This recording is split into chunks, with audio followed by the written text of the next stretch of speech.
first, I would like to talk about the situation before we open for questions. As you must know, last year, e-commerce and the digital economy reached a turning point, but this would not have been possible without the previous years of hard work by all the players of the ecosystem. And it helped us to make Mexico a very robust ecosystem now. Mexico was already the country with the highest growth in e-commerce before the COVID-19 pandemic due to an increase in supply and demand. The competitive environment has been driven by large global companies and local companies and increasingly relevant startup ecosystem, and this has contributed to improve significantly the service quality, attracting more consumers who have adopted e-commerce as part of their lifestyles. The changes that consumers and businesses have experienced since the health emergency began can be analyzed through the evolution of e-commerce, which registered last year 81% growth in Mexico, generating a value of 300 billion pesos, equivalent to 9% of the total retail in Mexico. Since 2017, Mexico has been the fastest growing e-commerce country in LATAM. There is still a long way to go to position ourselves as one of the leaders. As you must know, China is leading by far with more than 50% of the sales online. For Mexico to catch up with China, we still have many challenges, and one of the most important one is online frauds. It's the reason why I'm really happy that we are able to discuss with fraud experts. And I would like to ask the first question. Actually, we will start with Eric. Discuss about how has the pandemic's increased e-commerce activity changed the risks associated with this fraud, and how can companies better protect themselves? Thanks, Pierre, and happy to be here sharing with all of you. I think it was very clear that since the 10th week of 2020, we saw a massive increase of e-commerce transactions in Mexico. Of course, the fraudsters also seized that opportunity to perpetrate more sophisticated fraud attacks, and also taking advantage of the regulatory conditions of the market, right? Knowing that the e-commerce transactions are very much exposed to risk, but also that the merchants have a lot of risk exposure as well in terms of losses given the fraudulent transactions. Not only in financial losses, but also in loss of credibility and the trust of the shoppers out there. So as you were mentioning, Pierre, we saw a massive increase of online transactions, not in all verticals, but online retail was one of the verticals that increased around 80% year over year compared to 2019. But also certain merchants that were pretty successful in migrating their strategies to online had an increase of over 350% year over year during the same period of Hot Sale and El Buen Fin of 2020. That, of course, the biggest challenge there was to maintain the fraud levels under control, right? Following the international guidelines of having less than 1% of fraudulent transactions. The biggest challenge players like Adyen and my colleagues here had last year and continuing this year is to attend the increasing demand on online transactions, but also keeping in control the chargeback rates. And I think diversification on the strategies was key during the last year and this year. Not bet entirely in a single strategy to control fraud, but also continuity was key, right? Preparation before the pandemic hit last year was key for the merchants to be ready, and also to iterate faster on the strategies to stay up or to keep up, better say, with the more sophisticated fraud attacks that we have seen in the market.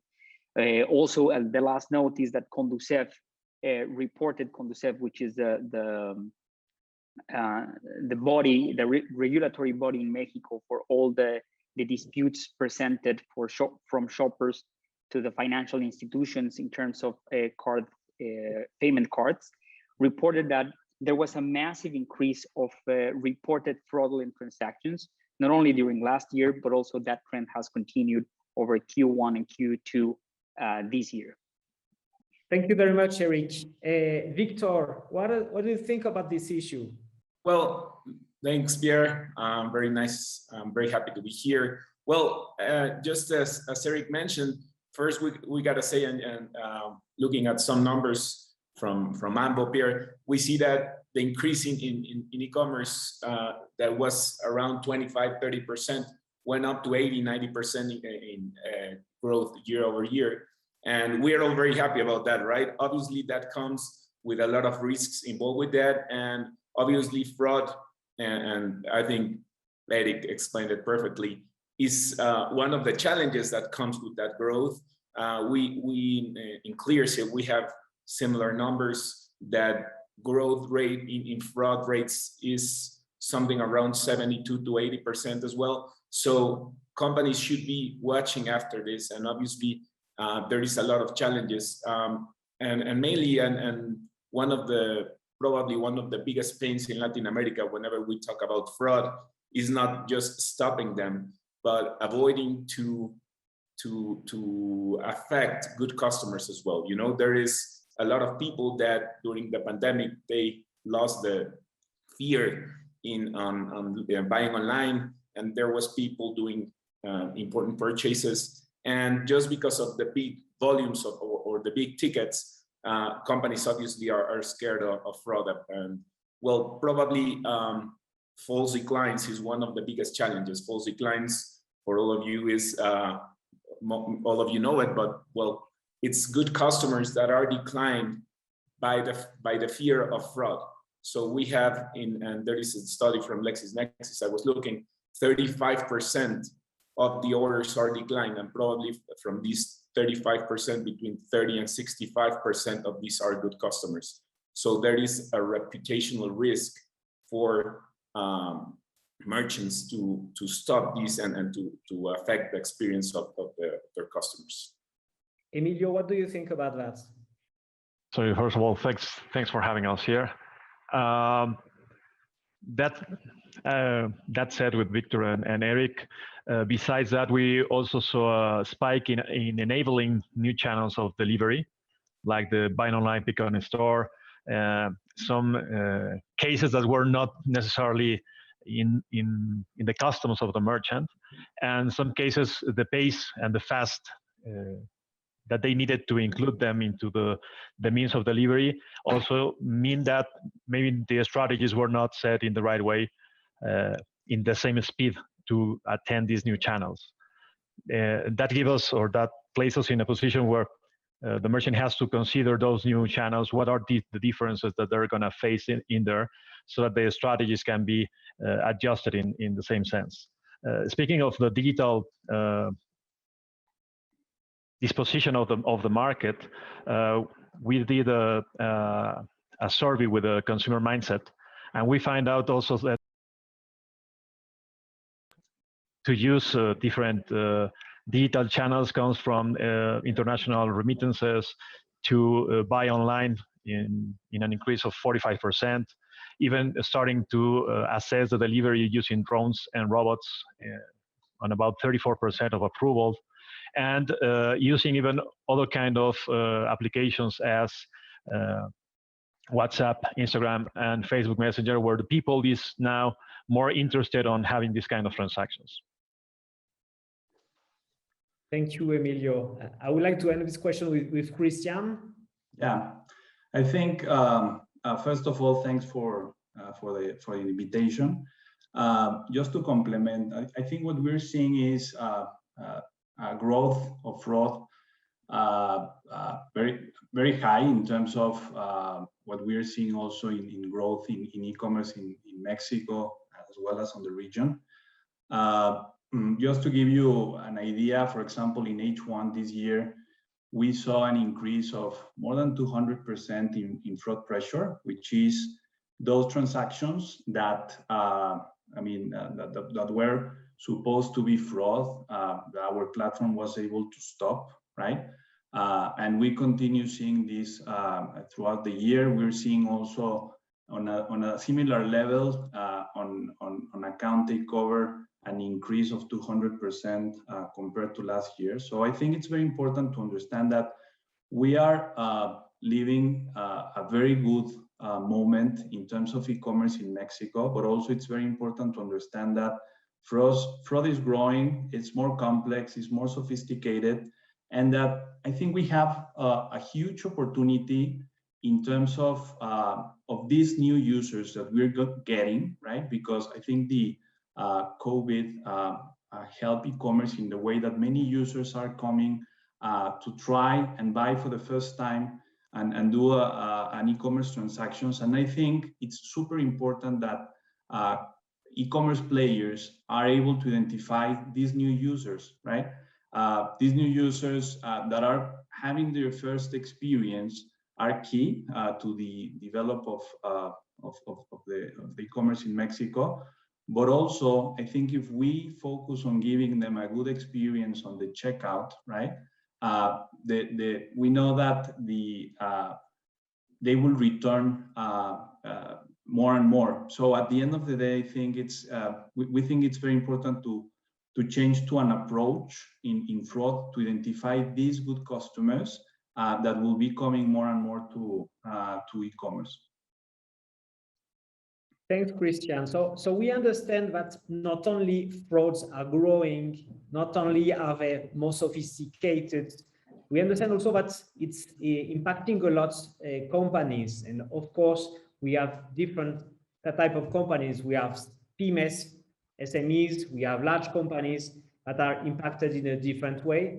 And from the other end, we are also creating a lot of frictions with the consumers because the experience is not good basically when somebody got his purchase refused for a risk of fraud. So basically, this problem is impacting a lot, creating costs for the company. So I would like to now focus on this specific topic of the cost of payment frauds. What is the cost of payment frauds for Mexico's e-commerce companies, and how can companies balance the increased need for safety with the frictionless process consumer desire? And I would like to follow up with you, Christian. Yeah, so I think the cost of fraud is high. Probably Mexico has the highest cost in the region. We estimate that it's around between 1% to 2% of the total e-commerce, right? And according to LexisNexis, it could be even higher, like 3% if you sum all the total costs. So when you are analyzing the cost of fraud, it's not only the cost of the product that you're losing, it's the cost of sending that product, is the cost of having this product on the warehouse, right?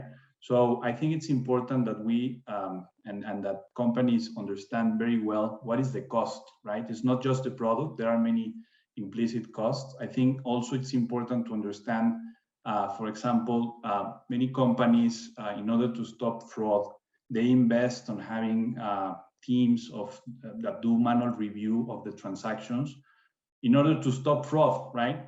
At the end of the day, that's a cost also, no? If you invest in having teams that will help on that, that's a cost that you need to understand. Of course, our approach is to invest in technology, and I'm going to talk about this. But at the end also, if by analyzing, for example, a transaction on the checkout, you take a lot of time to give an answer to the customer. So let's say the customer clicks the buy button, and then you're not giving a real-time decision, right? There is another cost, which is the cost of probably losing that customer because you're not giving the right experience, right? And at the end of the day, that will impact the e-commerce. The other thing that is let's say a hidden cost is the cost of declining good transactions because you don't have, let's say, good technology in order to identify good customers, right? So if you decline a transaction to a good customer, not only you are losing that customer, you are losing this customer for the future, right?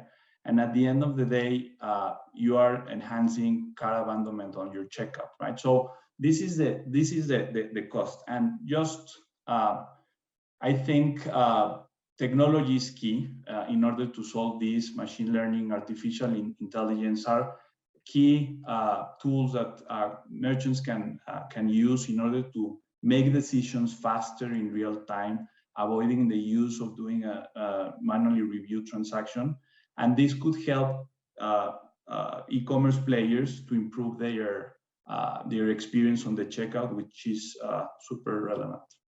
Gracias, Cristian. Emilio. Adding to that, in parts of those costs that the merchant has to analyze, at some point that can also hurt your authorization levels.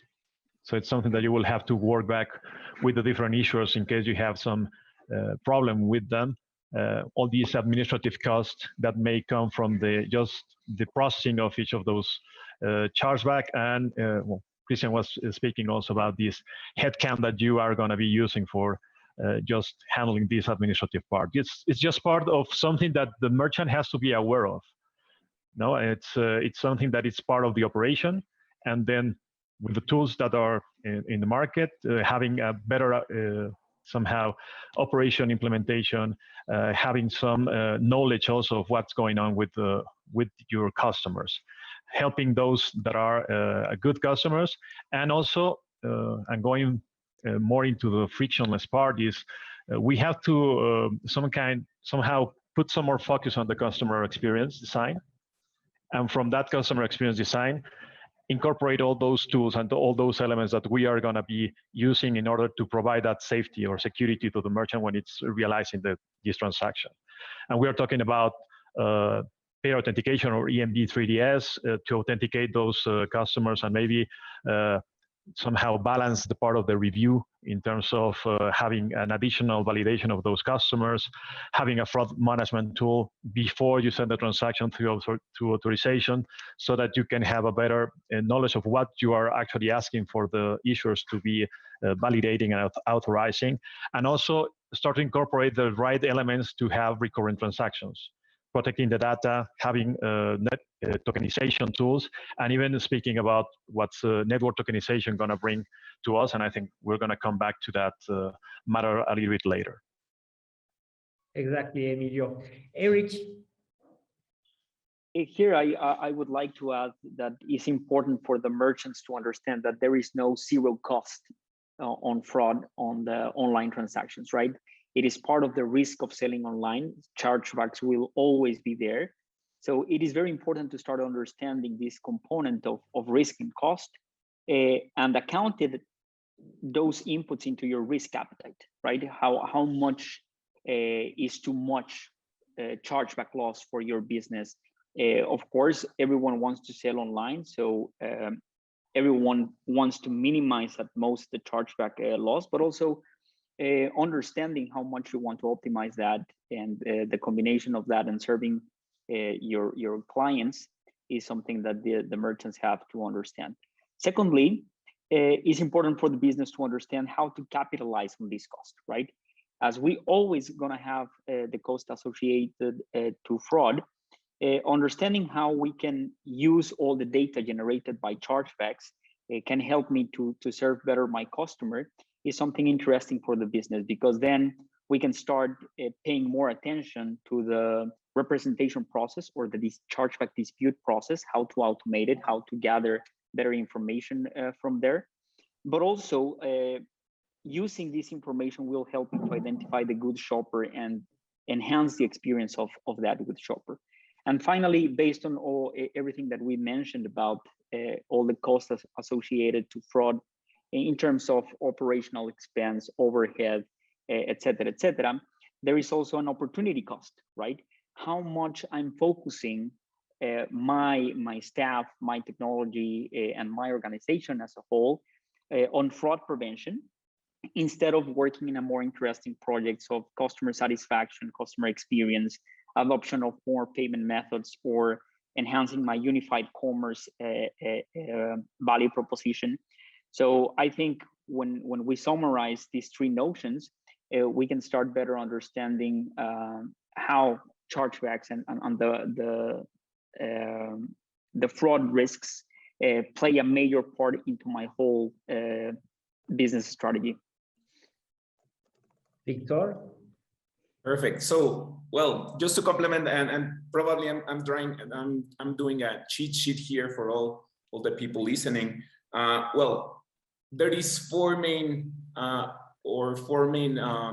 things that you should be measuring in order to calculate the real cost of fraud, right? So obviously, and Christian mentioned the cost of chargebacks, right? That we know that in Mexico is from 1% to 2%. But that is the first one. The second one is the false decline rate.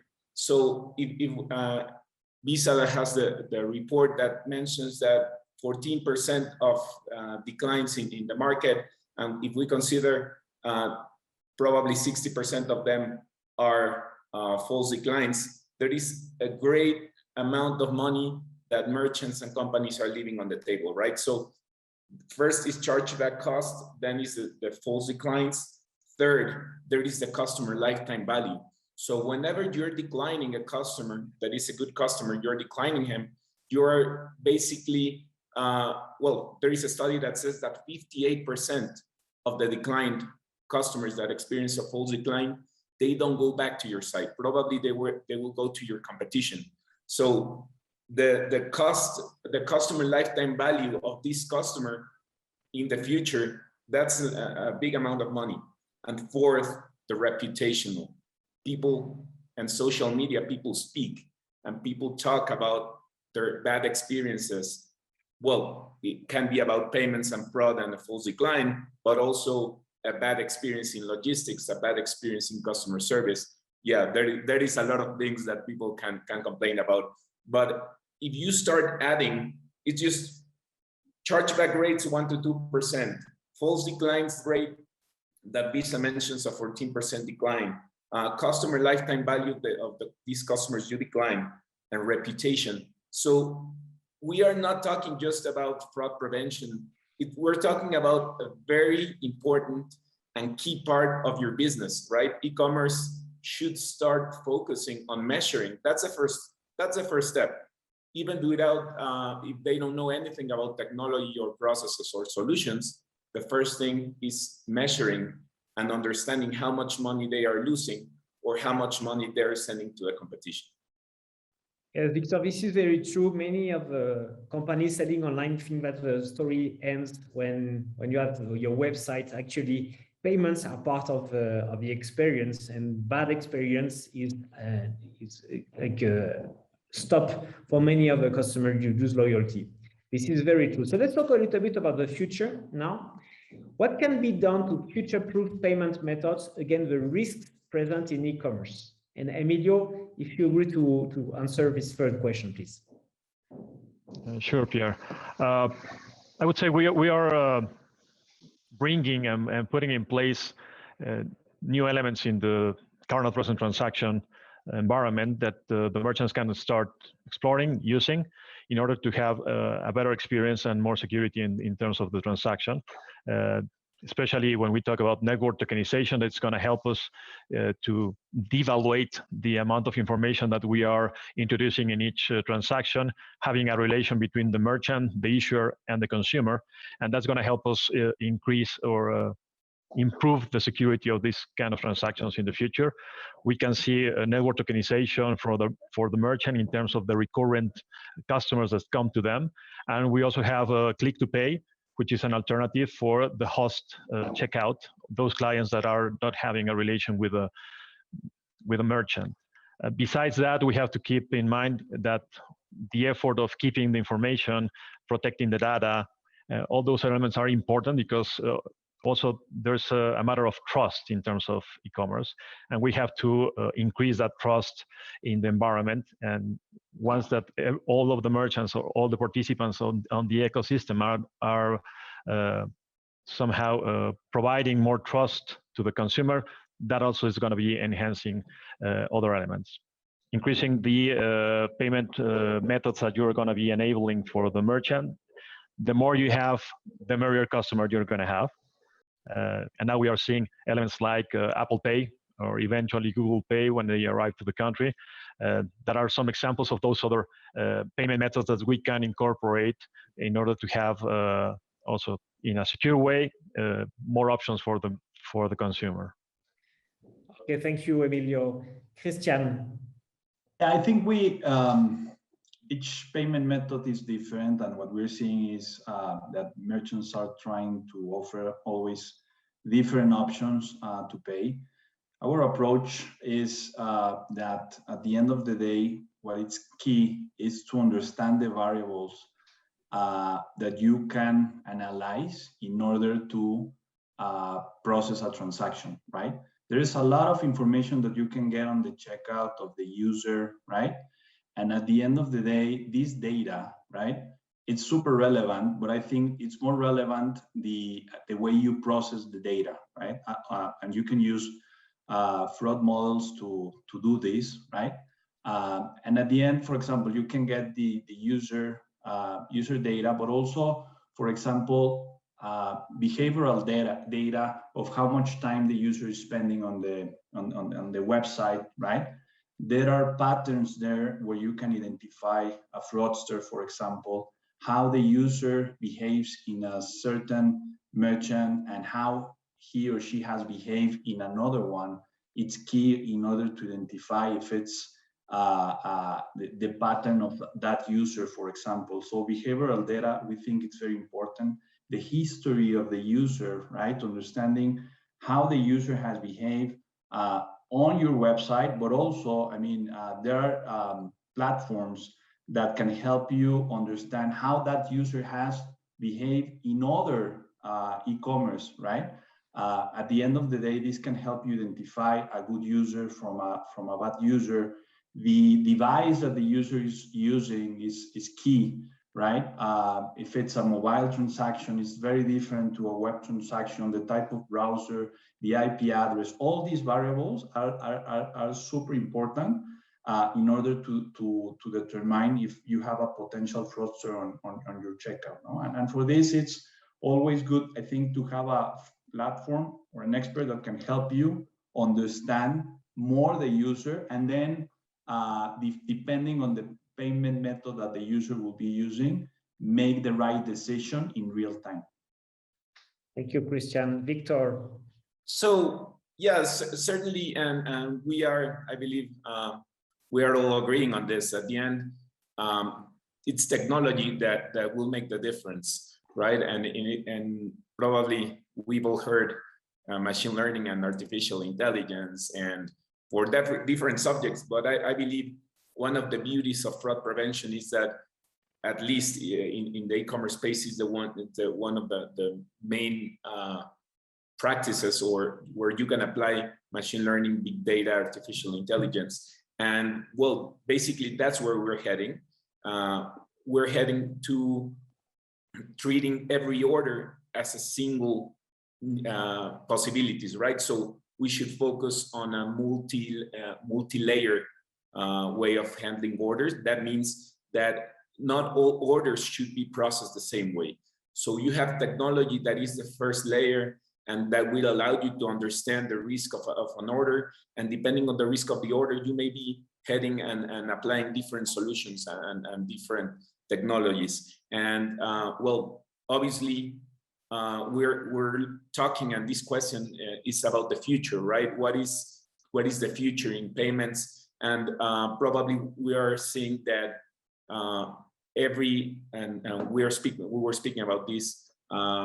Identity theft is one of the biggest challenges in the future, right? So how are we going to be using our digital identity or conductual biometry in order to analyze the risk of an order and be sure that we are talking actually to the real cardholder, right? So there is obviously collaborative models. I believe they are the present and the future of how we're going to be able to solve fraud, and we're going to stop this fraud organization that is like criminal organizations that are dedicated to do fraud and to resell the products that they steal from online merchants. So I believe there is different technologies that we should all be applying and working together as an industry. Thank you, Victor. Eric, what would you like to add? Going back to what Emilio was saying, and to the question of what payment methods to adopt that are future-proof and that will help us to the challenges, but also the adoption of what is coming next. I think standardization is key, and Emilio was mentioning that, right? Looking for standardized technology that is used globally and also global standards and best practices is the best way to go. So observe things like PCI DSS, right? A security standard to keep up with data security in terms of payment cards, but also 3DS network tokens. Those are technologies that are global standards that are helping to control fraud in other regions like the US, Europe, Asia, and also Brazil, that is a little bit ahead of us in terms of adoption of technology and standardization of the payment ecosystem. When the merchant is adopting new technologies, it is very important to keep in mind not to reinvent the wheel. Here in Mexico, the ecosystem is very prone to reinvent the wheel because of this lack of standardization and lack of regulation in the mechanisms, the technology adopted to prevent fraud.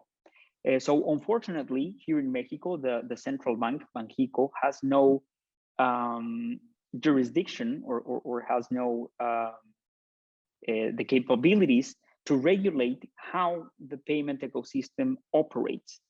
They can regulate part of the business, but they cannot operate, for example, regulate, for example, the adoption of 3DS or the adoption of network tokens to keep the fraud levels in control.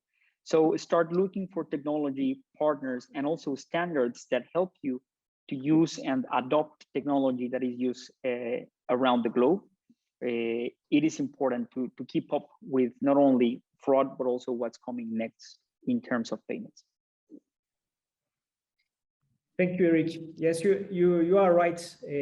Regulation is one thing, but what we have in our hands is solutions that are already available. Unfortunately, many companies don't think about using those for solutions, and they complain when actually they could have access to them. The last question before we start the question and answer session would be, how do you expect e-commerce fraud issues to evolve in the future? And Victor, please go ahead. Sorry, I was on mute. That happens a lot in these times, right? So, okay, what we're seeing is that fraud and fraud organizations are becoming more complex and more technological, right? And well, paradoxically, not all merchants or not all companies were running at the same level. And the idea is, or what we're seeing is, first of all, this sophistication comes with synthetical identities. That means they are creating identities that seem to be legit. Second, the number of growth in the multiple devices per person, right? So everybody, every one of us has 4 or 5 different devices that we are doing and transactions online, and that puts a new challenge and a new level on the fraud prevention management, right?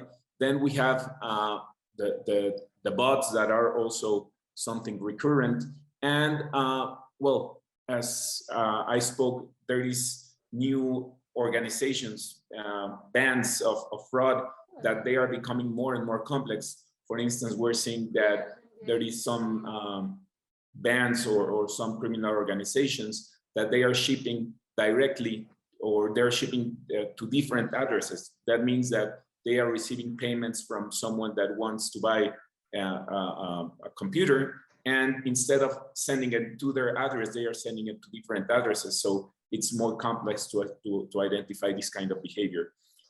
So at the end, we're seeing, and we were speaking, that account takeover is one of the biggest challenges. So it's not just about measuring transactional transactions per se, right? Every transaction may have over 200 variables, but start measuring small changes in behavior, right?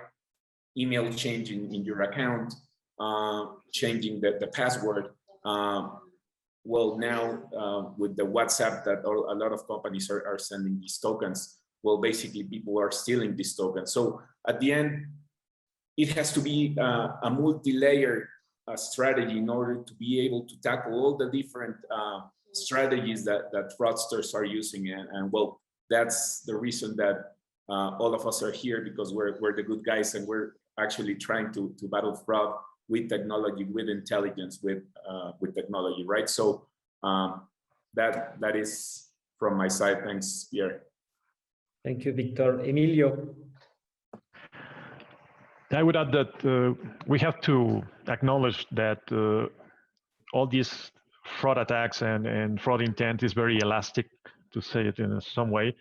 I like to make an analogy as when you have a water leak in a tank. If you take care of it in the moment that you discover that there's something wrong with it, it's going to be easier to tackle it than that when you have the tank already broken and the water is just flooding you. So that said, there's some recommendations. Some of them are going to be just reinforcement of what Victor was telling us, but it's we have to protect all our channels.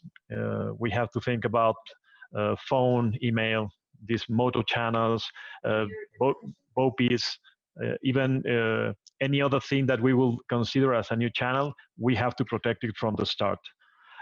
We have to keep an eye on beans that can come from maybe some countries that are considered more dangerous. Make an evaluation of our whitelist to see if the value of transaction of that whitelist is being consistent, and if we have to make adjustments and to put some additional elements of evaluation on it. Keep some restrictions in terms of volume of transactions. Another one in terms of accounts, we saw a spike in the beginning of the pandemic when these organizations were just creating accounts in different merchants, and they just left those accounts there without any operation for maybe 6-8 months, and then they start using them once the let's say the approval time of the merchant to have some confidence on those accounts had passed, and then they start doing and committing some fraud on that. Also, maybe check on the thresholds of what you consider low risk or high risk in terms of your operation. And as Victor was saying, keep an eye on your account management in terms of the users, how they enter, what's the frequency when they can change or modify any detail of their account, if the frequency is going farther than on, and there's tools in the market that can help you tackle this kind of intent. Thank you, Emilio. Eric? I think in the future, in terms of payments and what's happening with fraud in e-commerce in Mexico, we will observe that at some point the trend cannot continue, right? At some point we cannot keep increasing the volumes of and the participation of e-commerce, and at the same rate increasing the losses and the reported fraudulent transactions in the ecosystem. And that will bring at some point very success cases, and that is already a reality with new issuers. For example, the new banks. There is this new proposition of neobanks connected to new technologies available in the market that will again bring very, very interesting success cases into the industry in Mexico. And what that means is that we will have very clear proof that, going back to the previous question, standardization and homologation of adoption of international standards and technology is part of the solution. And at some point, these cases will shed more light into the adoption of 3DS, network tokens, and technologies that will somehow homologate the chip and pin we have on the physical transactions into the e-commerce transactions. And that will be somehow the proof that with the adoption of certain technologies and certain new players in the market, we can start controlling a problem that hasn't been solved over the last 10 years by the traditional players. That being said, we expect that the regulators start shifting in terms of the vision, but also the information that they are gathering to start, impulsing more a regulatory framework that allows us, the ecosystem, to adopt this technology in a faster pace, but also in a way that makes sense for everyone, right? So we expect in the future that standards like GDPR and also PSD2 that are standards in terms of data privacy, but also payments, services, and technology adoptions will be observed by the local regulators and adopted so we can bring the Mexican ecosystem, the payment ecosystem, to the next level. Thank you, Eric. Christian? Yeah, I think I agree on what they have mentioned. At the end of the day, we're seeing similar fraud patterns. And I think the key here is to understand that fraud evolves, right? It changes. As e-commerce has changed from, on the last 10 years, fraud is very different. Even the fraud trends that you see at the beginning of the year and what we're seeing today, it's changing, it's different. And at the end of the day, I think it's very important to understand this because fraud is getting more sophisticated, it's complex, right? And I think it's key to have technology can help a lot in mitigating fraud. But also, I think it's important that technology helps you to evolve and also improve and be prepared to control fraud in the future, right? So we are seeing more channels. E-commerce players are using, as Emilio was mentioning, phone, BOPIS, cross-border transactions, web, buy at store, digital wallets, right? All of these channels have different fraud patterns. All of these channels have different risks, right? So it's very difficult to understand them, right? And that's why I think it's important to talk to experts that are doing this on a daily basis, right? And that you're aware that fraud changes and changes by channels. But I want to give also a good, a positive perspective, right? I think e-commerce players in Mexico are more aware of this. We recently did a survey in which not only they are gonna grow more, they are willing to invest more next year in technology. But at the end of the day, one thing that was very interesting for us is that they are starting to understand that anti-fraud solutions can help them in increasing their revenue, but also impacting the profitability. On the top priorities on this survey that we made, merchants identify as the top one profitability, right? So this topic that we are talking today has a strong impact on that. In one side, on increasing your revenues by improving, let's say, approval rates, you can increase your revenue, but also by controlling fraud, you're impacting your profitability because fraud is a cost, right? So I think there is more awareness, and we feel that the e-commerce players are going to be better prepared for next year. Thank you, Christian. This has been a very interesting discussion. We are now going to open a session of questions and answers. First of all, a very interesting one, because we mentioned it earlier a little bit, but what can the government can they do to help prevent payment fraud? Who would like to answer this question?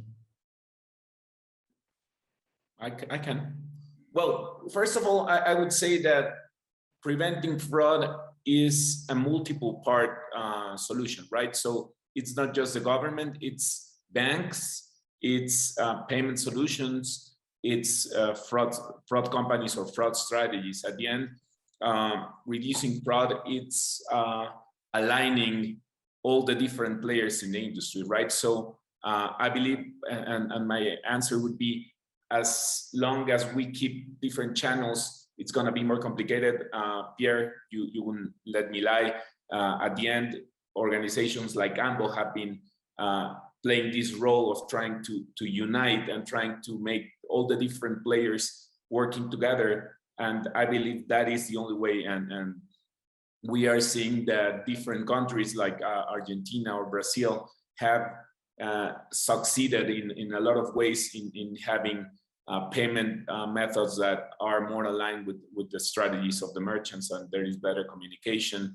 And probably in Mexico, in terms of payments, there is the pre-out and the capture in two different steps as part of the standardization that Eric was talking about. So probably pushing against the or aligning all the industry and all the different players in this kind of alignment for certain, in this case, payment rules and communication methods is going to be the key for reducing fraud and actually improving the customer experience, right? Good. Actually, there is an important point to mention as well in TEMEC, you know, that this agreement we now have with the US and Canada. For the first time, we have a chapter related to cyber criminality. So I do believe that this will help, or this will force actually the Mexican government to move ahead, because we are part of a global problem. It's not a Mexican problem specifically. We have a second very interesting question about what are the particular pitfalls of having someone pay at a convenience store like OXXO? Who would like to answer this one? I can go for it because I don't see a pitfall as long as you are, again, observing the data around that behavior, right? Understanding why your shopper is paying through OXXO is important, because you can understand if that is because he couldn't pay online, because of a card generic refusal, insufficient funds, whatever, but also why the shopper is going for that inconvenience of printing the voucher, going to the shop, get cash, pay on cash, and all that is interesting. Secondly, if you capitalize that data, you can start recognizing good shoppers. The fraudsters will never go to OXXO and pay in cash. They take advantage of the card non-present vulnerabilities that we have been discussing throughout the panel. So if Eric goes to the OXXO store and pays in cash, then you can use that behavior as means to identify Eric as a good shopper, right? As a shopper that went and to the customer-facing environment in the OXXO counter and paid with cash, is a good way to never again block Eric because of any suspect of fraud in any other online payment method. So that is the benefit that we have been observing with data of using alternative cash payment methods to reinforce, let's say, the fraud strategy and the recognition of good shoppers. Thank you, Eric. We also received a question about the risk of harming customer relationships while preventing refund fraud. I can take that one here. So as we were saying, first is you're investing a lot on having a user come to your website to buy, right? So if you're not giving the correct experience, you're gonna lose money. First, the investment that you are doing to bring that customer. Second, which is more important, is you're gonna lose the customer, right? In e-commerce, customer experience is key. And at the end of the day, what will happen is if in the checkout you don't provide the right experience, or the customer is feeling that something is happening, they will open a new tab on their web, and then they will go to the competition, to do a purchase. So it's very easy for them to change and find the product in another website, right? You avoid repurchase also because it's pretty high in e-commerce. So if you provide a good experience in e-commerce, most likely, probably over 90% of the cases, that user will come again. So that's also a cost of giving a bad experience. And the final one that I would add there is reputation, right? I think it was mentioned, and we think reputation is key. What you generate on the network, what your customers will say, will help you bring more customers, right? So reputation will be something that will be damaged in case you don't provide a good customer experience. Thank you, Christian. Next question from the audience is, how can companies work together to prevent criminals from intercepting payments that are in progress?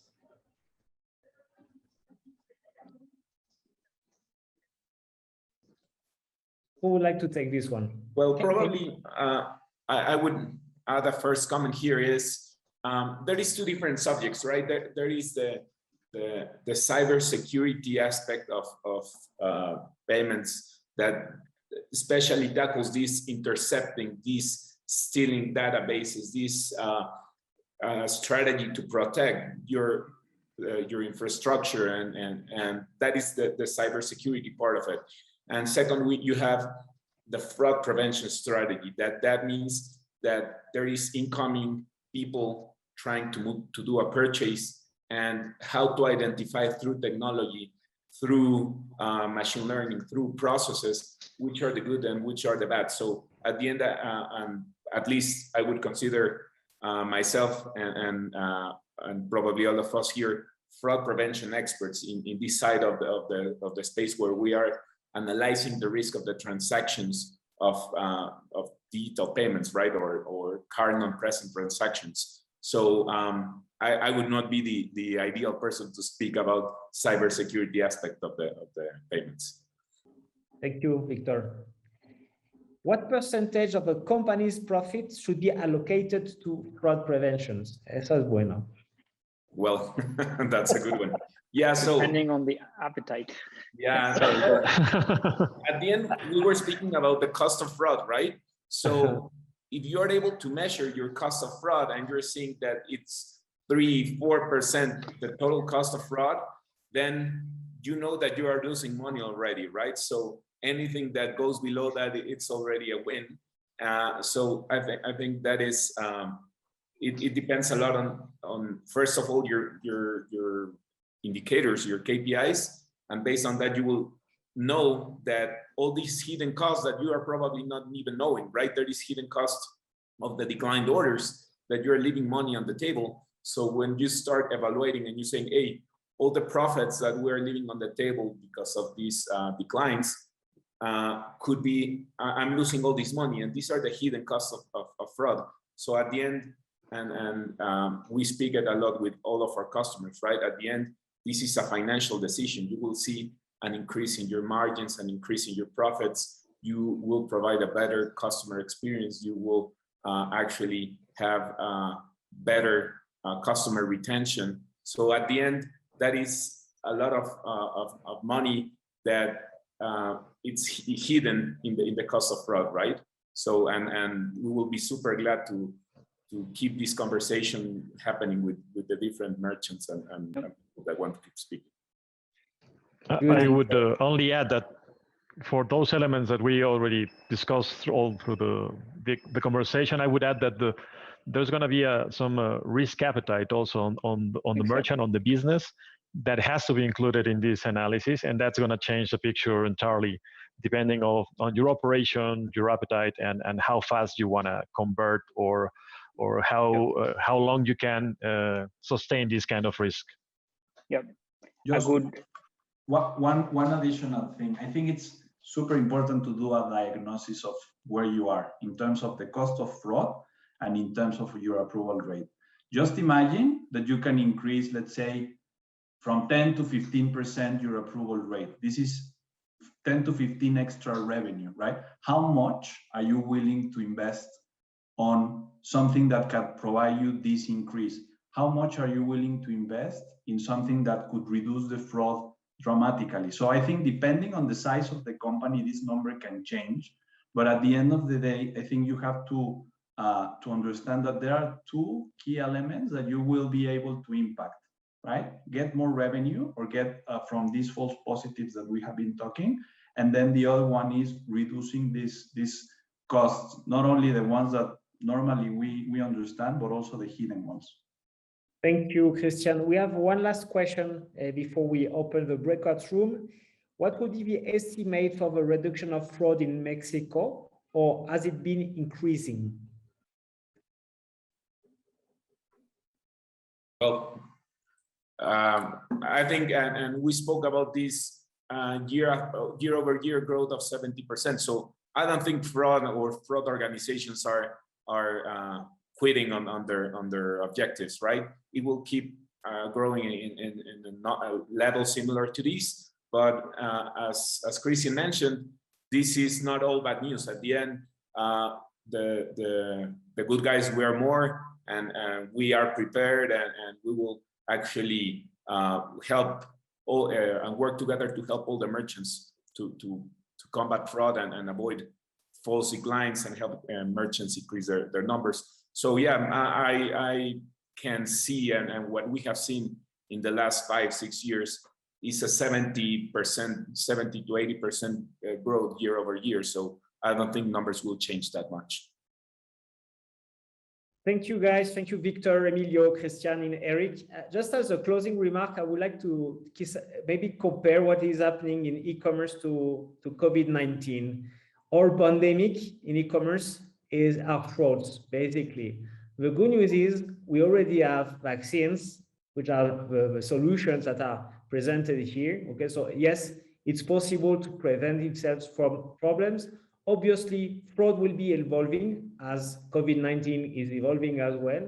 So very important to stay in touch, to participate in forums, to talk with experts to understand how can we further protect themselves and stay healthier in the future. Thank you very much.